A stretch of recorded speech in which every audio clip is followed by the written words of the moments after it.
the special meeting workshop for July 22nd, 2025. Welcome citizens of Clay County. I want to take the opportunity to thank you for taking the time out of your busy schedule to attend this school board meeting. This meeting is our opportunity as your elected representatives to collaborate openly and make decisions that will decide the future direction of our public schools and the education of our children here in Clay County. If you wish to address the board on an agenda item, there will be an opportunity to speak for 3 minutes. Please fill out the card, which you will find located in the back of the room, indicating the specific item number or topic you wish to speak about, and turn it in promptly to one of our officers.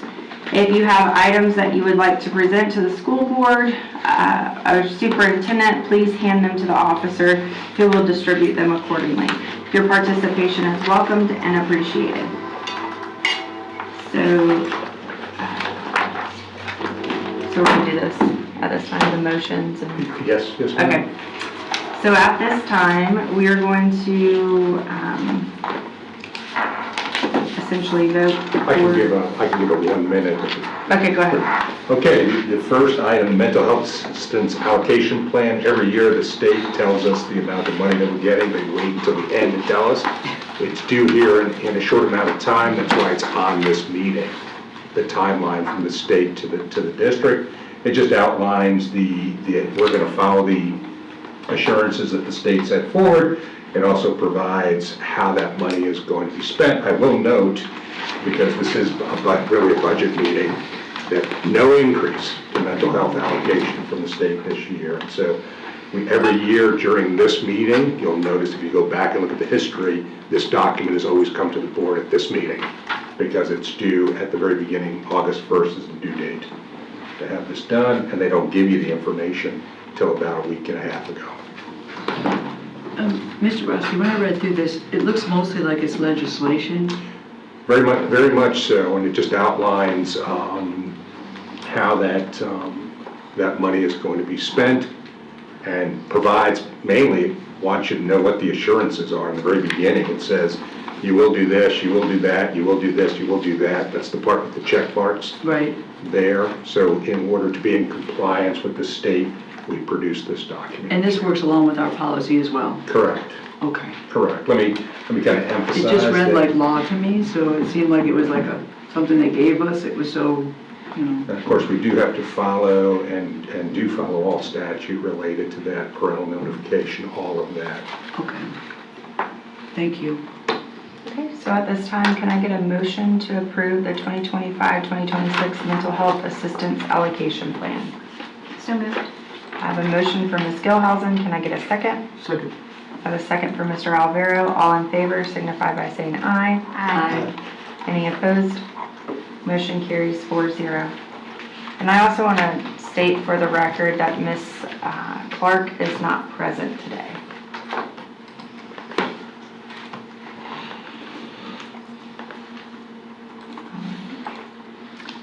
And then at this time, can I get a motion for approval for the 2025-2026 food and nutrition proposed meal price increase? I'll move approval. I've got a motion from Ms. Gilhausen. Can I get a second? No second. I have a second from Ms. Hanson. All in favor signify by saying aye. Aye. Any opposed? Motion carries 4-0.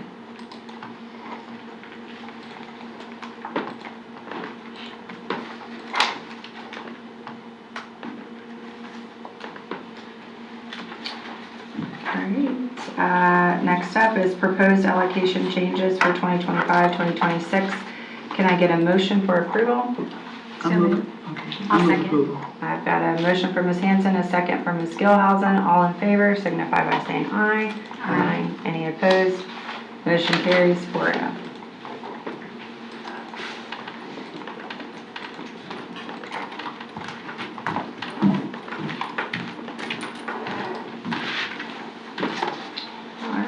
This time, we have the tentative 2025-2026 to 2029-2030 educational facilities plan.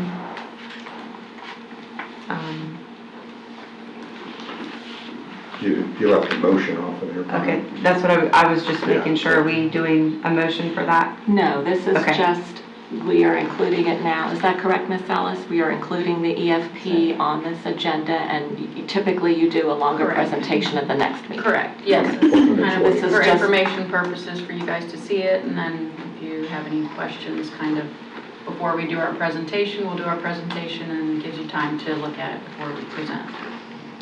So at this time, would you like to do that, or are we going to do the motion? There's no vote on it at this Okay. meeting, it's just for your information. There's a presentation on the 29th that they're gonna give you the whole Okay. presentation, and then there'll be a future vote on it. Okay, so we're going to, same thing with review of the 2025-2026 Right. trim advertisement for the tentative millage and budget. At this time, we'll introduce the CFO to Okay. give her presentation. Come on up.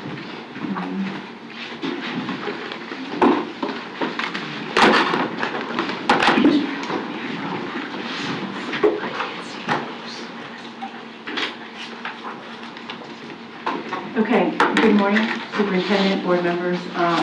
We are here this morning, the purpose of this morning's presentation is to request the board's approval of the 2025-2026 millage rates and budget advertisement.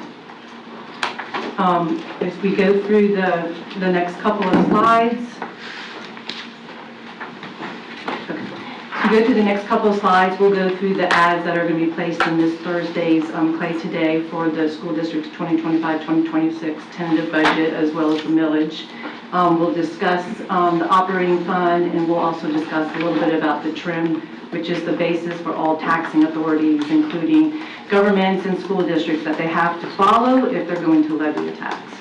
So I thought we would just start here at the beginning with just kind of going through the truth and millage, or the trim calendar, so everybody can kind of see how it flows and how it works. So July 1 is the beginning of trim for all local entities that are going to levy a tax. The Florida Department of Revenue will certify the 2025-2026 property tax roll, which is the basis for the Florida Department of Education's FDFP calculation. Then on July 18th, FDOE, which was this past Friday after 5, will certify the 2025-2026 school district millage rates and the prior period adjustment and issue their second calculation. So I just wanted to say in relation to this that that's why we had to update your attachments and everything, because they were due Thursday, but DOE, in accordance with the trim calendar, has to issue their millage and their rates, and so that all had to be adjusted for the second calc. So then July 22nd, the reason we're here today, is for the board meeting to approve the tentative millage and the budget for purposes of advertising. This Thursday, July 24th, the tentative budget and proposed millage will be advertised in the Clay Today. And then next Tuesday at 5:05 at the teacher TCC at Fleming Island, we will do the first public hearing on the adoption of the 2025-2026 tentative millage and budget. And then on September 11th, we will do the first public hearing on the adoption of the 2025-2026 final millage and budget. I just wanted to, just right here, clarify for purposes of tentative and final that for the tentative, as we go through this today, this is as of a date certain, June 30th.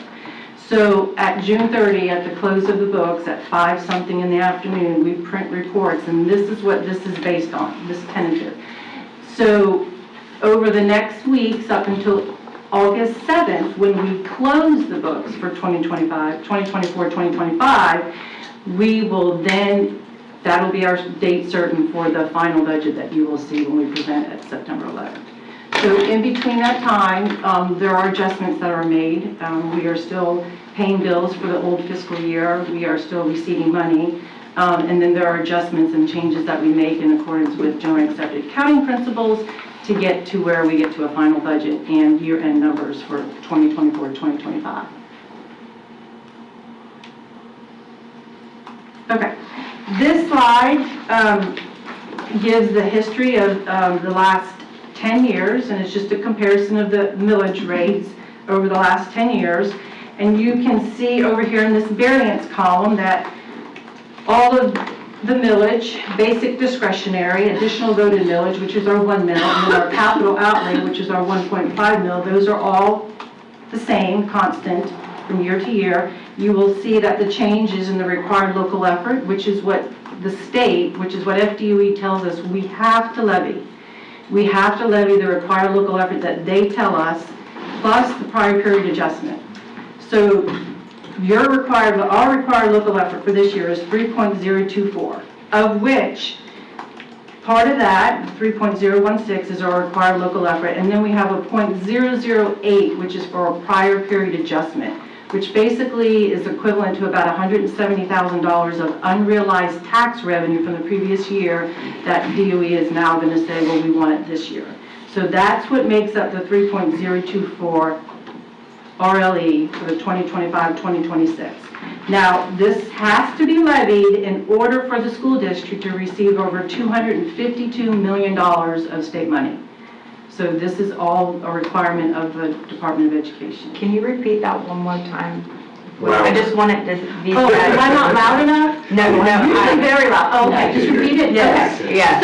In order for Clay County School District to get $252 million of state money, you must levy the RLE of 3.024. It must be advertised and it must be levied.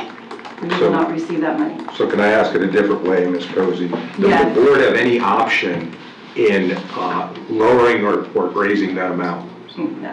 I mean, that's what it is. That's what DOE said to us. They certified and they told us Friday at 5 o'clock, this is your number. And we're also going to add on top, this is your number, which is increased from the prior year. This is your number, and oh, by the way, we're going to add .008 because we didn't get all of the realized, we didn't get everything we needed to get from the prior year from the tax. So once again, if they chose to not do that, what happens? If the school district chooses not to levy this, you will not get $252 million from the state. That's you right. needed that said out loud. And I know you're probably going to talk about this too, but I sit on the value adjustment board when we certify the taxes. And you can see we've gone down, right? We've gone down over those years. There's an actual formula. This is the part that we have to fulfill. But people who are listening need to understand that the county doesn't take in the exact same amount of money every year. So that's multiplied. That's the percentage we get of what the county brings in. And so each year, if we brought in 10,000 extra homes, we know that the tax base is going to be bigger, which means we're going to be collecting more money based on that, but we did not raise any taxes, right? This is based on how much the county brings in. This is based on the property assessed value. Property assessed value of taxes.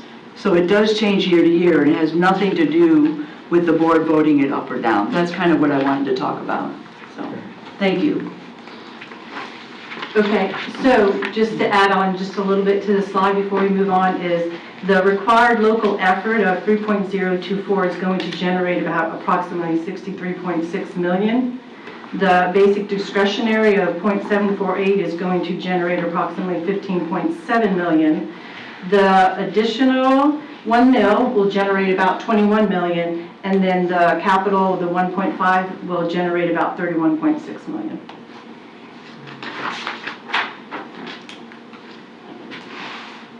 Okay, so on this slide, this is the total assessed value of property in Clay County, total assessed value.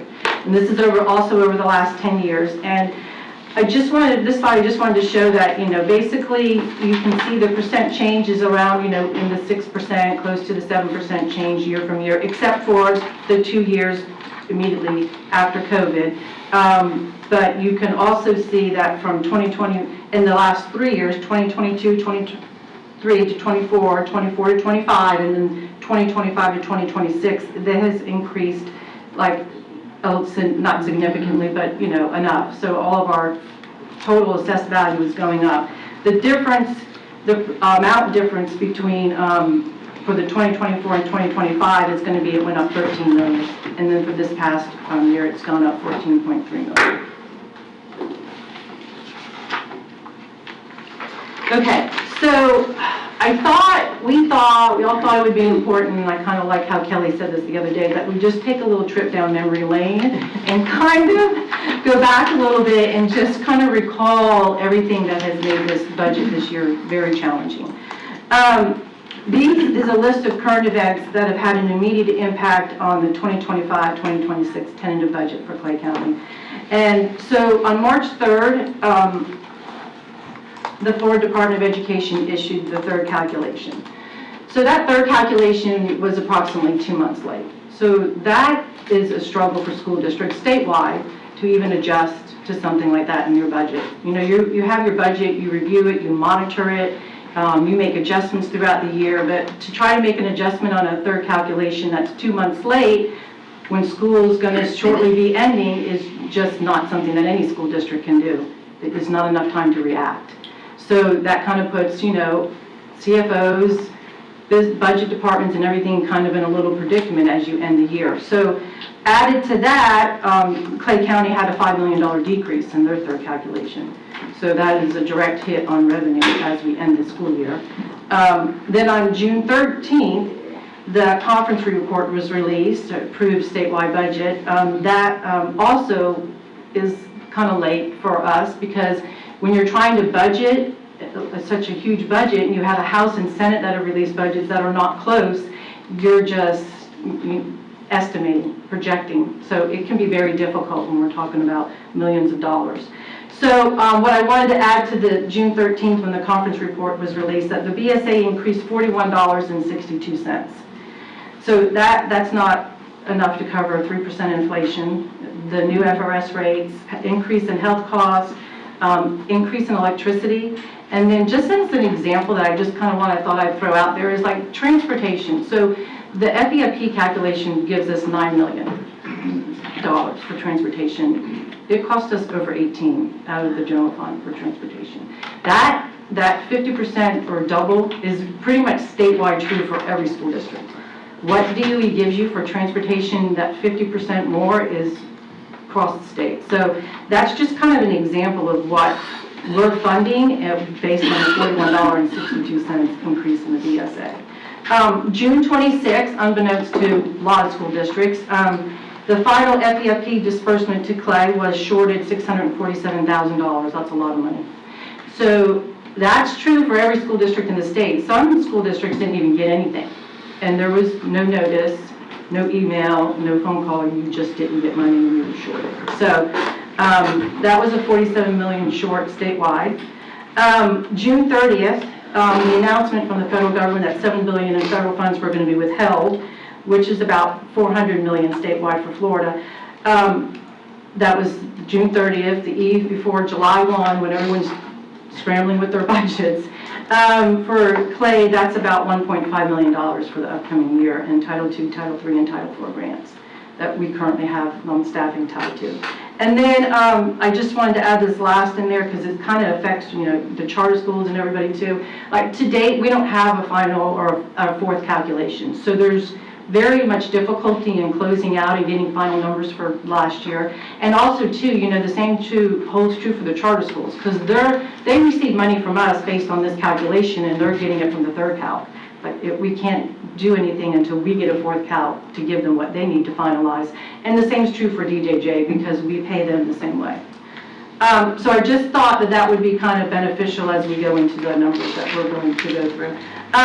All of this has put a strain on fund balance for Clay and for every school district statewide. Dawn, Yes. I have a question. When you say state, is this directly DOE or are we talking about, which department are we talking about as far as like being late and? So for the FEIP calculation, Florida Department of Education. Okay. For everything on here, except for the fact that, you know, they didn't announce the statewide budget, is the Florida Department of Education. Okay, that's what I wanted to. Mm-hmm. Okay. Yeah. So Dawn, I just want to welcome you to Clay County, your first year. Keep up the good work. If I could, let me put some context to this, just as the old guy that's been here for a long time. One, I've never seen a floor calculation never disclosed like this. It's kind of uncharted territory. The June 26th entry there, the 647, essentially what happened was the state pays the district in draws. It got to the last draw, they said, we don't have enough money, so we're just going to tell everybody, tough luck. So depending on the size of your district, 47 total million across our burden of that, of the 67 counties, based on student population FTE, was 647. I don't recall that ever happening again. And I think what Dawn is done a great job of providing is a little context to say, this ain't normal. This ain't a normal year, just in a funding perspective. When you look at the $41, that's about 1.4, that barely covers the increase in FRS, which is legislatively drawn. The rate is told to you what you're going to charge, what you're going to assess for FRS purposes for employees. If you did a 2% inflationary on the size budget that you all manage, it's roughly $10 million.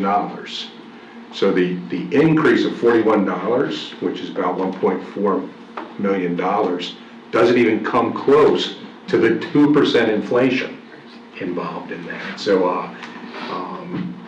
Dawn's done a great job, and her team's done a great job of getting us to the point where we were. We just felt like in this presentation, you should know this ain't normal. And that's what she's trying to portray here in this slide. We do welcome you though, Dawn. So the joke is, I was going to leave this to the end, but since, the joke is I've actually told everybody, pretty much at every cabinet, how many days. It's 97 days that I've been here as of today. Nothing like being dropped in the deep end. Okay. So let's get into some numbers. Okay. So this slide and the next slide or two are going to compare the general fund revenue tentative budget for 2025-2026 to the prior year tentative budget for 2024-2025. And I've kind of circled some numbers that I thought we would just, bring attention to and talk about. But you can see right there for the FEFP, the difference between the two tentative budgets. In the difference column, you can see that if there's an increase of about $1 million. That represents 0.4%. If you go down to the Family Empowerment Scholarship line right underneath that, which is directly a negative number because it decreases your FEFP dollars on the previous line, that number, that negative number, has increased $7.4 million between the last 2 years, and that's a 34% increase.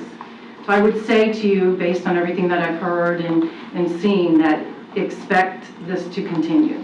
And to what degree or what dollar amount, that's what we're told is to expect this to continue. So, and then class size reduction, if you go down a little bit in the middle of the page, you can see the difference between the two. There's a reduction of $666,000, which is 2%, negative 2%. And then finally at the very bottom, the total, and this is state revenue, so this is just the state part of it. The total state revenue decreased 2.5 million, which is 1%, and if you want to equate that to teachers, that would be about 40 teachers, and that reduction in state dollars alone. Okay, so this next slide continues with the general fund revenue comparison. We're just going to talk about local and then the transfers in. So the top part is the local dollars. What I wanted to just kind of bring your attention to just briefly at the bottom is that it's on this page that we kind of show how much money is being transferred into the operating fund from other funds.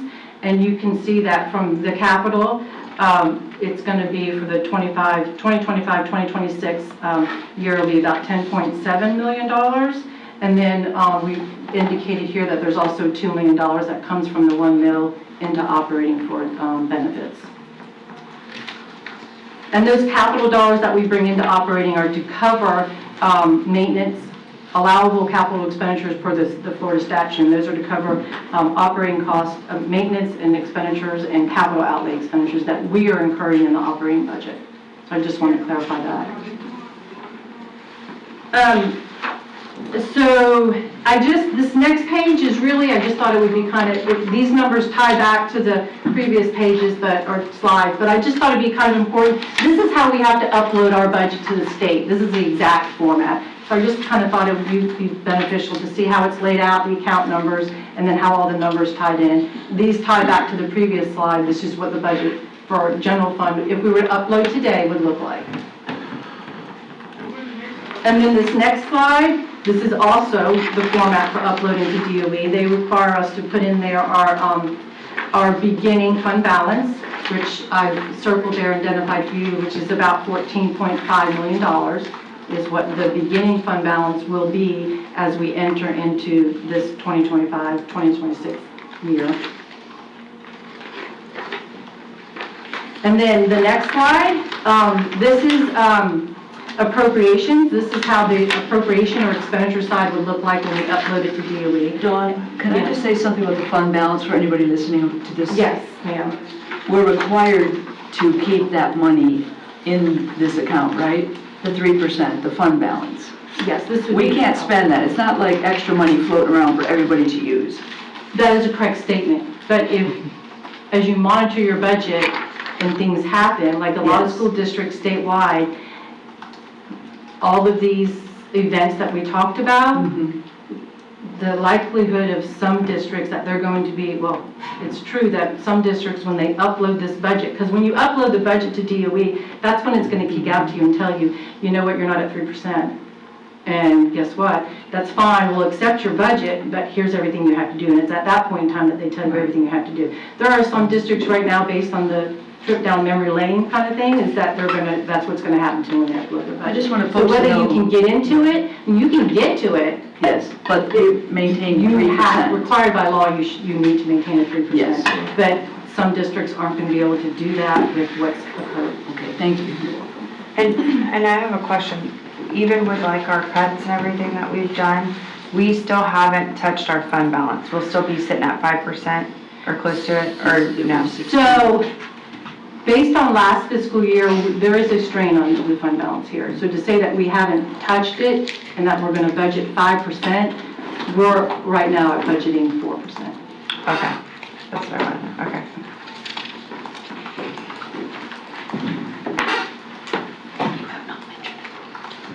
Okay, and so, talking about fund balance, this next slide, it will show, this next slide is also one of the slides of how it looks like when information that gets uploaded. So on this one, if you look at the very first line, I just thought I would point out, for instruction, it's $239 million, or $240 million, and that represents 66% of our total expenditures are going to teachers and instruction in the classroom.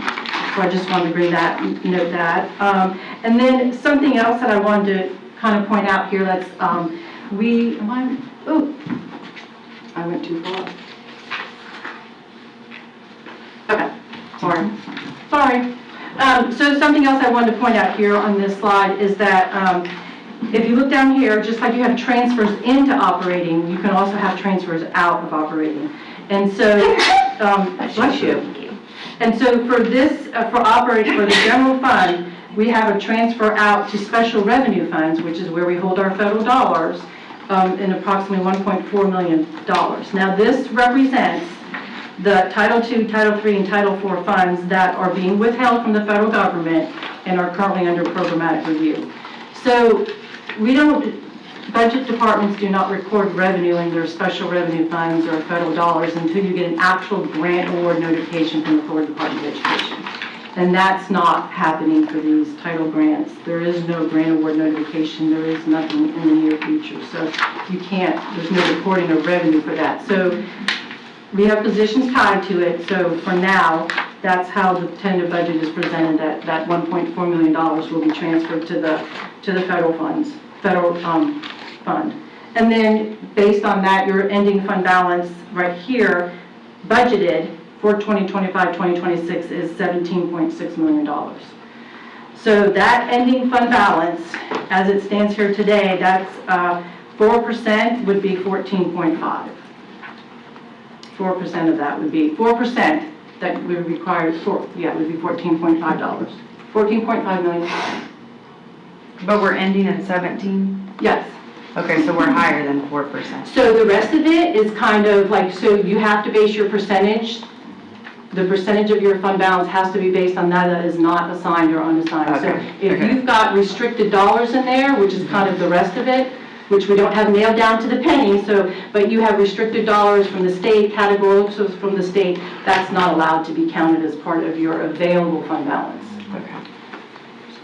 Madam Chair. Go ahead. So for your Title II, Title III, Title IV, you said we have jobs attached to those federal funds. That is correct. For the general public, can you just kind of cover what Title II, Title III, and Title IV are for? Like, what is the purpose of those? Okay, so just briefly, Title II is, Professional development. thank you, Title III is ESOL, and Title IV is the after-school programs and curriculum. Okay, thank you. You're welcome.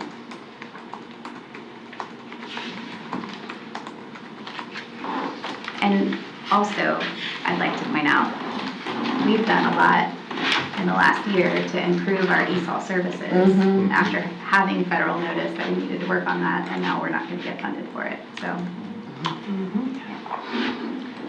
We reevaluated the whole program, and there is no longer is the federal government involved in that program. So we took a look at what things we could afford and still provide the services for students, and so there was a reduction in cost to provide that program, given our current budgetary situation. Okay, so this slide right here is, discusses the 1 mil and the estimated revenue and beginning fund balance for the 1 mil fund.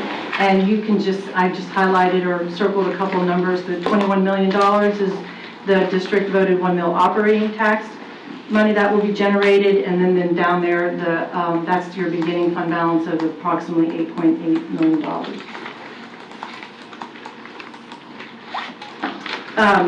And then the next slide will actually, this actually shows you the, and this is the same format that would be uploaded to DOE, so it kind of helps you to just see how the numbers are going to lay out. But this right here is the appropriation side or the expenditure side, and you can see that for facilities and construction, it's $7.9 million, and then down here under operational plan, it's at $10.4 million is in the budget.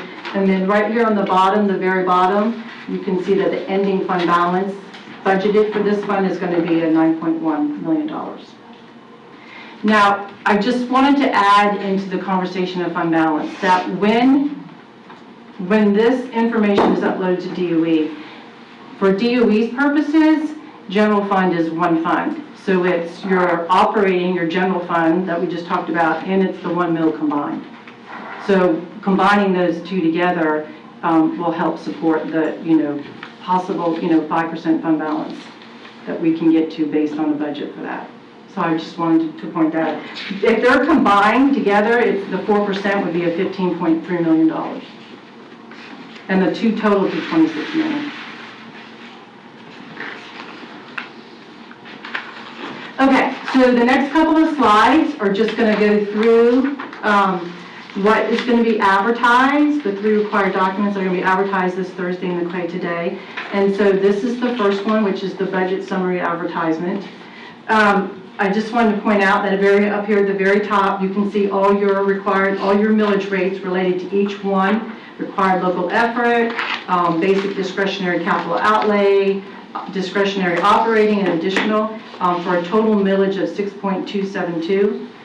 And then you can see this summary goes over estimated revenues, transfers in, expenditures, transfers out for a total ending balance. But this is for each fund. So this general fund is just like I said, it would be the general fund for this Clay County, plus your 1 mil. All those numbers are in there.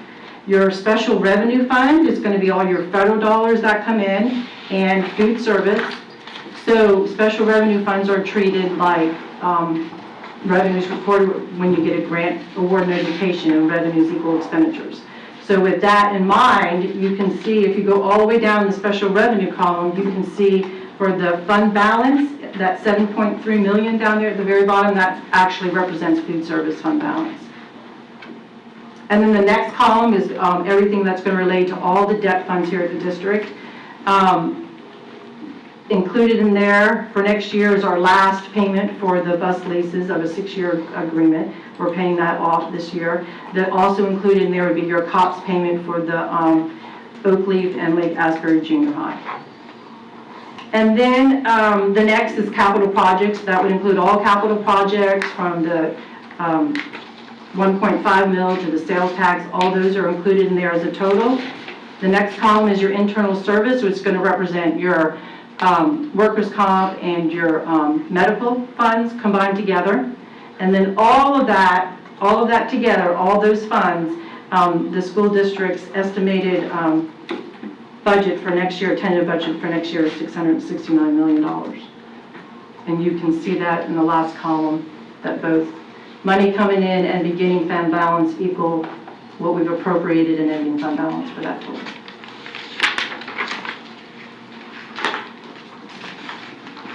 And so the next ad that will be in the paper is the notice of tax for school capital outlay.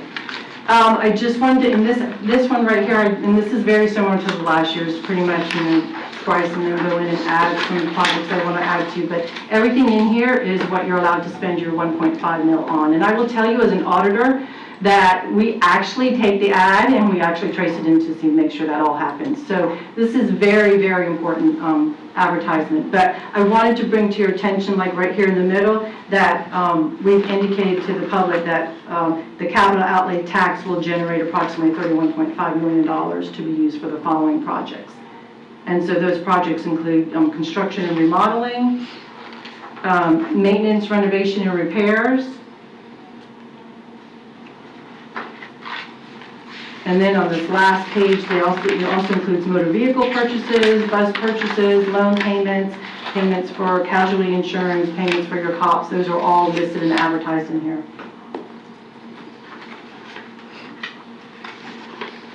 And then the final advertisement that you'll see in the Clay Today on Thursday is a notice of proposed tax increase advertisement.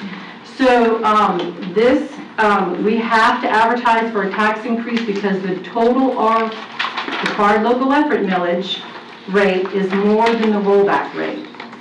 And so the rollback rate is a rate that would generate the same amount of tax revenue that was levied in the past year based on current year property values. So this is where we have to indicate that, and you can see that this year's proposed total tax levy is going to be will generate 137, almost $138 million.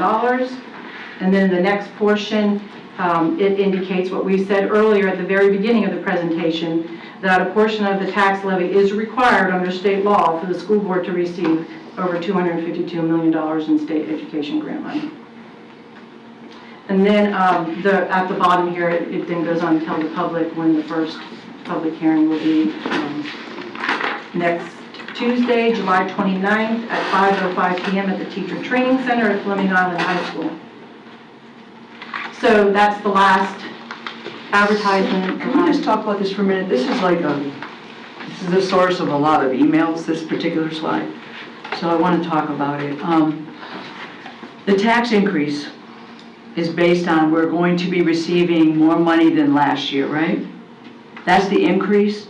Because we didn't actually raise our required, that went down, the percentage. The required local effort is dictated by the Florida Department Right. of Education. They told us that. So then why, I'm asking you, because these are the questions that will come, why are we increasing taxes?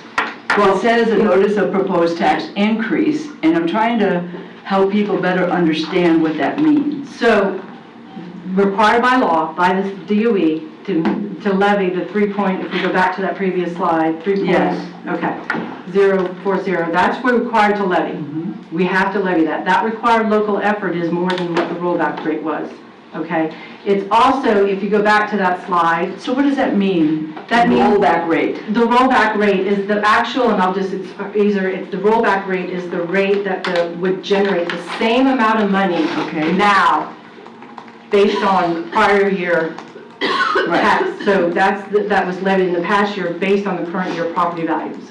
So if you took that rollback rate and you assessed it to your current year property values, that's what the rollback would be to equal what the prior year was. So property values have increased in Correct. Clay County. Correct. And so the required local effort from DOE also increased. Right. Yeah. So we as a board, We are not raising taxes. we have not raised any taxes on the Clay County people. That's correct. It happens State because, increased exactly, percentage the required. property tax value, which when we certified it, was greater than last year. And it was the rollback rate, if you keep multiplying that as we go up, it always looks like an increase, but we haven't really increased. We're doing exactly what we've been told we have to do, Correct. correct? And in years where this rate goes down, Yes. then there wouldn't be the conversation that we're having right now. But this is the year that DOE told us that the required local effort is going up. So it's going up. Yes. I think the statute says that you have to advertise it that way. It's Yes. specific, because I asked the question, like it's kind of misleading, the It way is the misleading. wording is. But we're required to do that by statute, to put it out that way. So once again, the school board is not raising taxes. You're following the statute related to required local effort. Well, and the wording says that the required portion, That's 4 times. which the required portion by the state has increased by 5%. Well, The because it rest of says it is proposed under our tax discretion. increase. Correct. And we have held that steady. We have not raised those rates. Correct, which gets back to this slide right here. Everything that you have, that the school board here at Clay County has control over is the same. All those zeros out there, it's constant, it's the same. Yeah, The only thing that's changed is what the Florida Department of Education told us correct. that they wanted changed. This is not something And I that... just want to tell you what a blessing the way you present very difficult data in finances has been one of the biggest thrills I've had since I've been on the board. I think anybody who is interested in what you have to say can simply see now in a very simple format what we've been trying to say for many years as a board. And I appreciate you for that, especially your red boxes. Oh, you liked them? Yes. I have to tell you though, the superintendent took some of them out, so... Okay, well, maybe too many red Actually, he didn't do it, boxes. Callie did it on me. You know, like, do you know how to do that? And she's a tech whiz, I struggle every day with it. But anyhow, so... But thank you for that. You're welcome. For the amount of effort it must have went into simplifying such a complicated It's very topic. complicated. Yes. The whole calculation is very complicated. So that's what I had today to present. I just want to, unless there's any other questions, I just feel the need to take just a minute to thank some people. Because this budget right here was a team effort, but it was a team effort across many, many departments. The challenges were very challenging. So I first want to thank, and just quickly, I just want to thank the budget department and Kyle for like his expertise, his knowledge of the school district is just enormous. The second one, IT department, totally amazing. John, like every time Kyle and I called, if it was at night, on the weekend, like we never left a voice message from him. He picked up every single time. Like And so they're just the IT department as far as it relates to Business Plus is just very amazing. And then like Ryan and Debbie, totally supportive in federal programs. Bryce and Lance, always there for us. Roger, we have to thank Roger for coming over to the finance side, being very supportive in his knowledge. And of course, Susan and then the superintendent and Kelly were like here every day. If I wasn't talking to one of them, I was talking to both of them. So in 97 days that I've been here, I can tell you that this is probably one very high up in my 36 years in education, most challenging thing to do. And I would not say that, between the state and the federal government, everything June 30th, July 1, it's very challenging. So anyhow, that's all I had to say. If anybody had any other questions? Okay. Thank you very much. for You're that. welcome. Thank you, and thank you for doing such a good job and jumping in and getting your feet wet and trying to drink from a fire hose. Yeah, I got her hair wet. Oh my God. It was more than her feet. Yeah, I did that, throw them in. yeah. My Kelly say it's a lot. Yes, well, thank you, you're doing an excellent job. We definitely appreciate you. So at this, did you need to say something? No, go ahead. Okay, so before we move on, I just want to emphasize one more time that the school board is not raising taxes. I just want to say that out loud again, just so that we're all clear. I know there's been some chatter, so The last thing we're gonna do is approve the advertisement for the 2025-2026 tentative budget and millages. Can I get a motion to approve? I move approval. I have a motion from Ms. Hanson. Can I get a second? Second. A second from Ms. Skillhausen. All in favor signify by saying aye. Aye. Any opposed? Motion carries 4-0.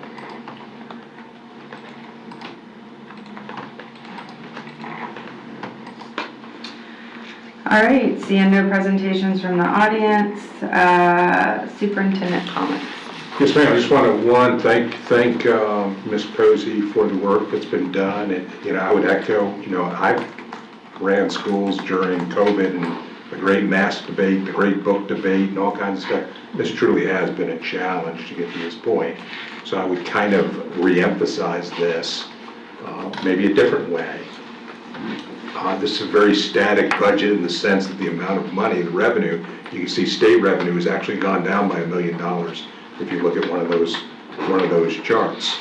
We have done several things to put us at a good footing. Notice I'm very careful in the wording that I use, because I know sometimes people take my wording and then want to make something of the wording of it. On good footing. That doesn't mean you're out of the woods totally, so I'll give a cautionary tale. Okay, this budget is one of the tightest budgets that I've ever seen, in the sense that if certain things were to happen, let's pretend that more scholarships, we're at 30 million, roughly almost $30 million in scholarships. Let's say there's an explosion there, or a higher number, or students don't materialize to the number that we projected in FTE, any reduction comes directly from fund balance. There's no, we did that because, as you know, recently we've done several things. One, we reduced, we reallocated positions out there. It's a very difficult thing to do, but we said we were going to prioritize students in the classroom, the least amount of effect on our employees as our second criteria. We've done that. In order to do that in that way, there's no other way. If something were to happen, and things happen every year, like that's just normal sort of stuff. But any additional things that happen, like the state deciding to withhold funding or the federal government or whatever, okay, that money has to come from fund balance. There's no place else to get that money. The district has a plan to continually monitor this during the school year to ensure at the end of the year we wind up where we are. I just want to kind of paint that and say, one, I'm extremely proud of the group. I'm extremely proud of Dawn and the team, Kyle, the group, the cabinet, everybody, because this was a very difficult thing to get us to this point. And I'm proud of the work that's done and where we're at, because it wasn't easy to get here. At the same time, I also got to tell you, very difficult, moving forward. I say that, but then I become concerned, because then you guys will hear that as a mission that we can't approve anything. We still have to educate students, and so we still will have to purchase things and do things in order to make that happen. It can't be a no on everything, but I just want to reassure you that I've got my eye totally on it. In fact, I told Dawn, I said, I have talked to Dawn more. I was going to say almost in Sue, but that wouldn't be true. But more than probably Dr. Legutko in her 11 years here. In the 97 days. 97 days. Counting, no one's counting. I'm I counting. feel like we meet every day. It's, 97 today. every day, and then on weekends sometimes. It's kind of like, okay, very challenging. I feel really good about where we are, in the sense that it was a very difficult task to get to the point we're at. But we still have to be mindful moving forward, and at the same time, we're still going to provide the excellent services that we do. By the way, it's a great segue to lead that school grades were released. Clay County, once again, an A school district, 6 points higher than the previous year. Very proud of that. In the top 10 in English, math, science, and social studies, all 4 of the core subject areas. First in 7th grade civics, 4th in U.S. history, 7th in overall science, 7th in biology, 9th in 8th grade science. In ELA for 9th and 10th grade, 4th in the state. We went up in every single grade level for ELA. Every grade level improved.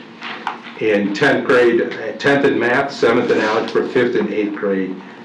23 schools were A, 16 B, that's 93% of our schools were an A or B. Some notable schools, C to A, Argyle Elementary School, C to A, 105-point increase. They're the winners of the year. Middleburg Elementary, C to A, 90-point increase. Clay Hill Elementary, 86-point increase from C to A.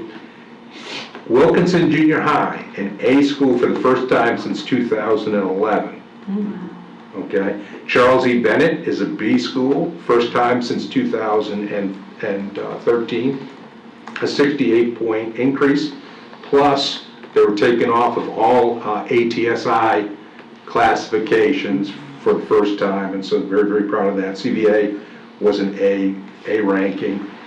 As far as individual schools, Orange Park Elementary, 3rd in the state. You know, so it's, while they were first last year, and I guess you can just, you know, so yeah, 3rd's pretty darn good. 15th for Patterson in the state, Fleming Island High School, 33rd, as across the whole state. Oak Leaf High was 51 based on total. A lot to be proud of. That doesn't mean that you're not working hard through our school improvement plans. Areas of opportunity, 4th and 5th grade continue to be an area of opportunity. Middle school acceleration becomes an area of opportunity, and college and career acceleration points, another area of opportunity. So a lot of stuff we're working on, but you got to take a moment and be proud of the work that's been done. Currently, right now, there's 400 ESE folks, both support and instructional at Fleming Island Elementary School. I was just there before this event, getting geared up, ready to go. Teachers come back on the 4th, students come back on the 11th. So we're already like, although the Monday after 4th of July, whatever that is, that's when we all feel it, like, oh my, let's go, get your battle gear on, let's get ready to go. I'm excited for the next school year. Despite the budgetary concerns, it's really about children. Okay, we should never lose sight of that. So thank you for the support. Thank you. Mr. Brodsky, I think it's when Walmart stacks all their shelves for school. Not the 4th of July, which I think it's like June. It's so true. We just went the other day to get my kids' school supplies. My oldest says, I don't have to go to school tomorrow, do I? And I said, no, not tomorrow, but it's coming. She said, where did my summer go? I'm like, good question. All right, school board attorney comments? Yes, ma'am, no specific comments. I did, board member Clark did reach out, send me some comments that she would like to be read in when an appropriate time. Now's you go. Yes, ma'am. So I believe some of this may have been answered by Mr. Posey, but Mrs. Clark had a family matter that came up today. So I'm going to try to read this. Of course, I didn't bring my reading glasses, so I apologize. I believe Ms. Posey probably has addressed some of this, so I'll just read it for the edification of the board. So Ms. Clark sent this to me this morning, asked me to read it verbatim. My apologies for missing, for me, my first school board meeting, but a family matter took precedent this morning. If I'm reading this correctly, I see a 0.036 increase in our budget. Please ask our new CFO if my math is correct. I believe you addressed this. But that comes to a very small and manageable number. I've also asked Don Posey to provide the breakdown of the school board expenses of $185,000, and also asked what the FB is. Hoping it is still 5 point in my 4.5 years on the school board. The percentage has always dropped, while we have also done our utmost to provide a better salary for our teachers. Many prior years were flat. If this year we're only talking about a 0.036 increase, I'm willing to find a way to keep it 6.234, last year's number, and not increase to 6.27. So I'm just reading verbatim how she sent it to me. The census of Clay County are now facing a 3% max increase in property values on top of more and utility taxes being considered by the BCC.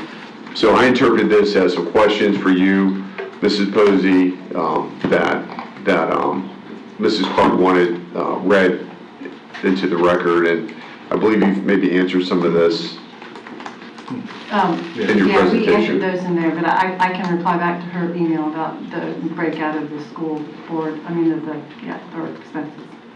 But she emailed me on that, so I can provide her with that. Okay, well, it sounds like the answers have been provided, some of this is state mandated, so. And that's what she's referring to is what state mandated. Sure, and I took this in the spirit of, she had these questions, wanted to make sure they were presented, because she had a family obligation today. So, Madam Chair, is that okay? Yeah, Yes, ma'am. yeah, are you done? Yes, ma'am. Okay. Any further comments? No, ma'am. Okay. At this time, we'll do school board comments. Ms. Gilhausen? Nothing for me. All right, Mr. Alvaro? Ms. Hanson? I give my name. I just wanted to thank everybody. You know, one of the problems of being a teacher for almost 20 years in Clay County is that you have friends of 20 years that lost the job they loved and had to be moved to another job. And some are no longer friends and some understand. But I realized at that point how difficult it must have been to redesignate so many positions and make the hard choices that the district had to make, especially you, Ms. Troutman. Because every person that I knew was placed in something they pretty much had taught before or had a certification in. Although not the happiest moment for them, you guys did the very, very best that you could. And the ones that are still my friends, give credit for that. So, anyway, I just wanted to thank, I know the whole district had to go through a lot to get us where we're at. And I appreciate all of you for that. Yeah, same here. Thank you guys for all you've done. Also, just real quick, Ms. Dennis, can we do a Facebook post about Thursday, just so that, I know a couple of teachers had missed the email, but I let them know that it was on there. I guess I didn't check it. I don't really know, but can we just, that way we can share it to our social media pages, just the little The graphic that you put up? Yes, ma'am. Okay, and then just for commenting, if that causes confusion, if parents are asking our community, how would you like that addressed? It's just for teachers only. I mean, yeah. That's what they'll probably want to know is that they could go, but it's a teacher forum. Okay. I don't know how to say that. I don't know if we can restrict who can attend a school board meeting. Public meeting, yeah. Yeah, I don't think you could say. Yeah, I just would, Well, That's why active we- participants will be that's why teachers. I we- guess they could go. That's why we sent it And through internal, I don't, yes. directly to the people. Maybe Yeah. we could just, But you're could we invited rather than resend the to the public. email internally to, so there's not confusion about maybe who this is targeted for? Maybe we can resend it? Would that be, yeah, I guess because they weren't I don't know, I guess they get on social media, but they don't check their emails every day is what I was thinking in my head. I know it's on our website, but they really don't get on that. Well, I will say the day it posted on our website, that homepage where the events is had, in the last month, 34,000 views, and that specific section had 4,759 on the day it posted. Okay. Which was strategic, because I also know what else is going out internally. Right. So internally, knowing that we were pushing out, as I'm on insurance committee, our insurance was going out as well for the portal. So if you were Okay. going to go to the portal, you were seeing it as a teacher as well. So we did have just that homepage part on that day specifically posted. 4,759 people saw it. So it is an open meeting. Everyone is welcome to attend. But the way I have the format set up was people can attend and be in the audience. And then the teachers will have priority seating. So if someone shows up, there is a plan for that. Okay. So, Okay. Yeah, I wanted to, like I said, most of them get on social media every day. So, I mean, whatever your guys' thoughts are on that, I just feel like they've already asked like when it is and. If it is posted on social media, it would have to be messaged as this is geared toward teachers, but then it is advertised as anybody could come Yeah. if you guys are all 5 there. Are you guys okay with that, or do you want to leave it internal? It doesn't matter to me, just, Ms. Hanson has kind of got a plan for. Yes. So I didn't want a social media post to upset whatever plan she has for seating and format and all that. So I'm neutral on it, either way, but just pointing out that you can't say Right, only yeah, I teachers, get that's that. not. Whatever's less confusing, so, maybe a reminder email instead of a Facebook post, just for teachers who might have missed it, and maybe it's further down in their This way email. it's- this way I it's can tell you, I targeted. know teachers who don't ever look at their email, which is why probably sometimes Yes. people are confused, in the summer, I mean. Okay. They may go until the first day of school before they look, but maybe just a reminder there. Yeah. Yes, and then if it's done again throughout, because we also don't have our internal newsletter running through the summer. So I Yes. think part of it is also timing with where we are in the summer. So if this was something that was implemented again in the fall, that is something that we can do through our internal newsletter that comes out the first Friday of every month, because it goes right after your guys' board workshop to have like what recognitions and stuff are going on as well. And there's always a section in that that says upcoming events internally. And, that's really something I think to consider is making this kind of maybe a biannual or quarterly event so that it's a regular meeting that happens and teachers can kind of eventually, Yes. catch I up with it. have thought of, when we start the student code of conduct, we'll be able to use our newsletter to say when our forums will be for those Yes. things, once we figure out what parts we're tackling. So I think that's a good idea.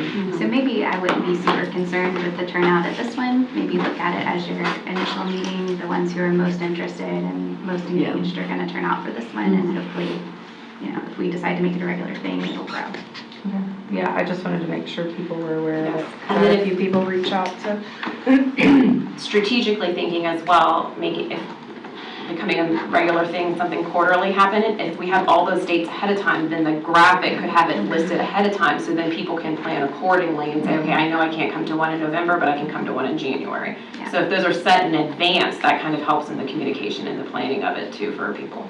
So can I ask, Madam Chair, when you guys decide which parts of the student code of conduct we'll tackle first or whatever, maybe as soon as you have that, we can pick some dates that coordinate a forum prior to us making decisions. Yeah. And we can lay that with you maybe, and you tell us what dates are available, about what topic, and then I can help work with you to make that happen. Sounds good. All right, anything else? This meeting is adjourned.